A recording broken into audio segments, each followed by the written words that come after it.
অসমৰ যুৱতী মহিলাৰ পিছত এইবাৰ অসমৰ যুৱকৰ বাবে মুখ্যমন্ত্ৰী হিমন্ত বিশ্ব শৰ্মাৰ চৰকাৰে আনিব এখন বিশেষ আঁচনি।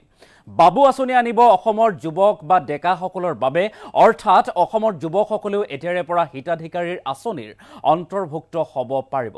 মুখ্যমন্ত্ৰী হিমন্ত বিশ্ব শৰ্মাই ঘোষণা কৰা অনুসৰি নৱবৰ্ষৰ পৰাই আৰম্ভ হ'ব এই আঁচনি, আৰু এই আঁচনিৰ জৰিয়তে অসমৰ যুৱকসকলক বা ডেকাসকলক বিশেষ আৰ্থিক সাহায্য প্ৰদান কৰা হ'ব পাৰে। অৰ্থাৎ বিশেষকৈ স্পষ্টকৈ কোৱা হোৱা নাই যে কি প্ৰদান কৰিব, কিন্তু 1 জানুৱাৰীৰ পৰা, মনত ৰাখিব তাৰিখটো, 1 জানুৱাৰীৰ পৰা অসমৰ যুৱকসকলে লাভ কৰিব বাবু আঁচনিৰ পৰা বিশেষ সুবিধা।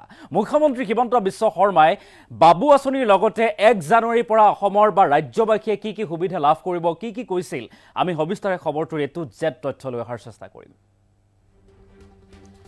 নৱবৰ্ষৰ পৰা ৰাজ্যৰ লাখ লাখ লোকে লাভ কৰিব কেইবাটাও সুবিধা। মুখ্যমন্ত্ৰী হিমন্ত বিশ্ব শৰ্মাই দিলে ভাল খবৰ। হিতাধিকাৰীৰ আঁচনিক লৈ ডাঙৰ ঘোষণা কৰিছে মুখ্যমন্ত্ৰী হিমন্ত বিশ্ব শৰ্মাই। 1 জানুৱাৰীৰ পৰা মাত্ৰ 100 টকাতে লাভ কৰিব দাইল, চেনি আৰু নিমখ। কি সামগ্ৰী লাভ কৰিব আমি A to Z তথ্য লৈ আহিছোঁ। লগতে গেছ চিলিণ্ডাৰ কিনিলেই পাব অতিৰিক্ত 250 টকাৰ ৰাজ সাহায্য। কেৱল ইমানেই নহয়, সমান্তৰালভাৱে জানুৱাৰী মাহৰ পৰাই বাবু আঁচনিও আনিব হিমন্ত বিশ্ব শৰ্মাৰ চৰকাৰে। বাবু আঁচনিও আহিব। অৰুণোদয়, উদ্যমিতা, নিযুত মইনা আঁচনিক লৈও ডাঙৰ ঘোষণা কৰিছে মুখ্যমন্ত্ৰীগৰাকীয়ে। আৰু নৱবৰ্ষৰ পৰা ৰাজ্যবাসীয়ে লাভ কৰিব কেইবাটাও সুবিধা। ৰাজ্যৰ লাখ লাখ লোকক ভাল খবৰ দিছে মুখ্যমন্ত্ৰী হিমন্ত বিশ্ব শৰ্মাই। এটা নহয়, দুটা নহয়, কেইবাটাও সুবিধা লাভ কৰিব। যে হিতাধিকাৰী আঁচনিক লৈ মুখ্যমন্ত্ৰীয়ে কৰিছে এই ঘোষণা বা ভাল খবৰ দিছে।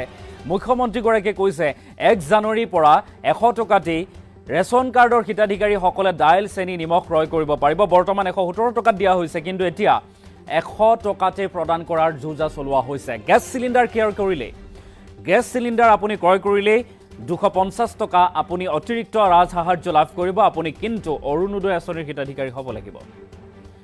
অৰুণোদয়, উদ্যমিতা, নিযুত মইনা আঁচনিক লৈও ডাঙৰ ঘোষণা কৰিছে মুখ্যমন্ত্ৰীগৰাকীয়ে। আৰু মহিলাসকলক, যুৱতীসকলক বিশেষ আঁচনি প্ৰদান কৰাৰ লগতে এতিয়া ৰাজ্যৰ ডেকাসকলৰ বাবেও, যুৱকসকলৰ বাবেও বাবু আঁচনি আনিব মুখ্যমন্ত্ৰী হিমন্ত বিশ্ব শৰ্মাই। এই বৃহৎ ঘোষণা কৰিছে মুখ্যমন্ত্ৰীগৰাকীয়ে। ৰাজ্যবাসীক মূলতঃ ভাল খবৰ দিছে। 1 জানুৱাৰীৰ পৰা মাত্ৰ 100 টকাতে লাভ কৰিব দাইল, চেনি আৰু নিমখ। মন্তব্য আছে মুখ্যমন্ত্ৰী হিমন্ত বিশ্ব শৰ্মাই। ৰাজ্যবাসী কি উদ্দেশ্যে কি কৈছে আমি সেই মন্তব্য শুনোৱাৰ চেষ্টা কৰিম। চাউল পাই আছিলো, এতিয়া আমি দালি, নিমখ, চেনি 117 টকাত পাওঁ। কোনোবাই মোক ক'লে যে মামা 120 টকা দিওঁ, 3 টকাটো ঘূৰাই নিদিয়ে দেখোন। হয়নে নহয়? এইবাৰ কোনে কোনে দালি, নিমখ কিনিলে হাত দাঙকচোন। বঢ়িয়া।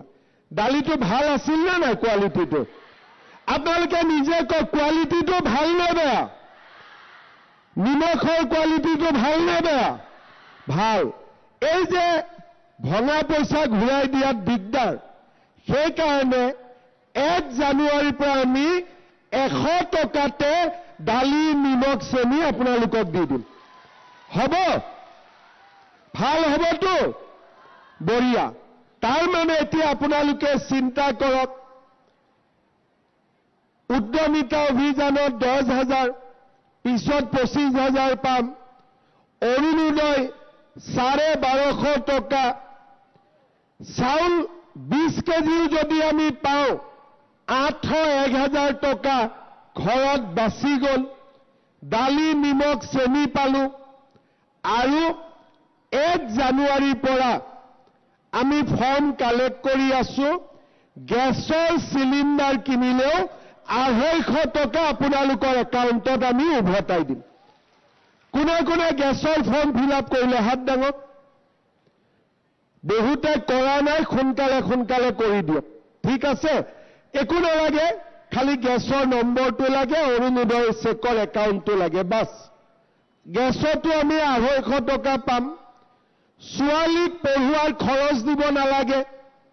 আমিয়ে ছোৱালী হায়াৰ ছেকেণ্ডাৰীত গ'লে 1,000, কলেজত গ'লে 1250, ইউনিভাৰ্চিটিত গ'লে মাহত 2,500। এইকেইদিন মই য'তে যাওঁ ল'ৰাবিলাকে মোক ধৰি লয়, মামা বাবু আঁচনি দিয়ক, বাবু আঁচনি দিয়ক। তেতিয়া মই কৈছো ঠিক আছে, 1 জানুৱাৰীৰ পৰা বাবু আঁচনি এটাও দিম। তাৰমানে ল'ৰাৰো পঢ়া চিন্তা কৰিব নালাগে, ছোৱালীৰো পঢ়া চিন্তা কৰিব নালাগে, দেউতাক মাকে কলেজত এডমিশ্যন দিবৰ কাৰণেও ফিজ দিব নালাগে। আজি গোটেই দায়িত্ব কোনে লৈছে? নৰেন্দ্ৰ মোদীয়ে লৈছে, বিজেপিয়ে লৈছে, আমাৰ চৰকাৰে লৈছে। চাউল পাই আছিলো, এতিয়া আমি দালি, নিমখ, চেনি 117 টকাত পাওঁ। কোনোবাই মোক ক'লে যে মামা 120 টকা দিওঁ, 3 টকাটো ঘূৰাই নিদিয়ে দেখোন। হয়নে নহয়? এইবাৰ কোনে কোনে দালি, নিমখ কিনিলে হাত দাঙকচোন। বঢ়িয়া। দালিটো ভাল আছিল নে নাই? কোৱালিটিটো আপোনালোকে নিজে কওক, কোৱালিটিটো ভাল নে বেয়া? নিমখৰ কোৱালিটিটো ভাল নে বেয়া? ভাল। এই যে ভঙা পইচা ঘূৰাই দিয়াত দিগদাৰ, সেইকাৰণে 1 জানুৱাৰীৰ পৰা আমি 100 টকাতে দালি, নিমখ, চেনি আপোনালোকক দি দিম। হ'ব? ভাল হ'বতো? বঢ়িয়া। তাৰমানে এতিয়া আপোনালোকে চিন্তা কৰক, উদ্যমিতা অভিযানত 10,000, পিছত 25,000 পাম। অৰুণোদয় 1250 টকা। চাউল 20 কেজিও যদি আমি পাওঁ, 800-1,000 টকা ঘৰত বাচি গ'ল। দালি, নিমখ, চেনি পালো। আৰু 1 জানুৱাৰীৰ পৰা আমি ফৰ্ম কালেক্ট কৰি আছো, গেছৰ চিলিণ্ডাৰ কিনিলেও 250 টকা আপোনালোকৰ একাউণ্টত আমি উভতাই দিম।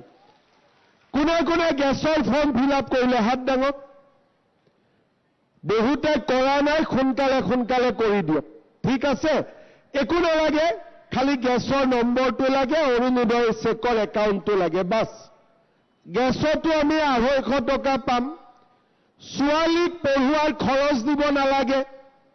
আমিয়ে ছোৱালী হায়াৰ ছেকেণ্ডাৰীত গ'লে 1,000, কলেজত গ'লে 1250, ইউনিভাৰ্চিটিত গ'লে মাহত 2,500। এইকেইদিন মই য'তে যাওঁ ল'ৰাবিলাকে মোক ধৰি লয়, মামা বাবু আঁচনি দিয়ক, বাবু আঁচনি দিয়ক। তেতিয়া মই কৈছো ঠিক আছে, 1 জানুৱাৰীৰ পৰা বাবু আঁচনি এটাও দিম। তাৰমানে ল'ৰাৰো পঢ়া চিন্তা কৰিব নালাগে, ছোৱালীৰো পঢ়া চিন্তা কৰিব নালাগে, দেউতাক মাকে কলেজত এডমিশ্যন দিবৰ কাৰণেও ফিজ দিব নালাগে। আজি গোটেই দায়িত্ব কোনে লৈছে? নৰেন্দ্ৰ মোদীয়ে লৈছে, বিজেপিয়ে লৈছে, আমাৰ চৰকাৰে লৈছে। চাউল পাই আছিলো, এতিয়া আমি দালি, নিমখ, চেনি 117 টকা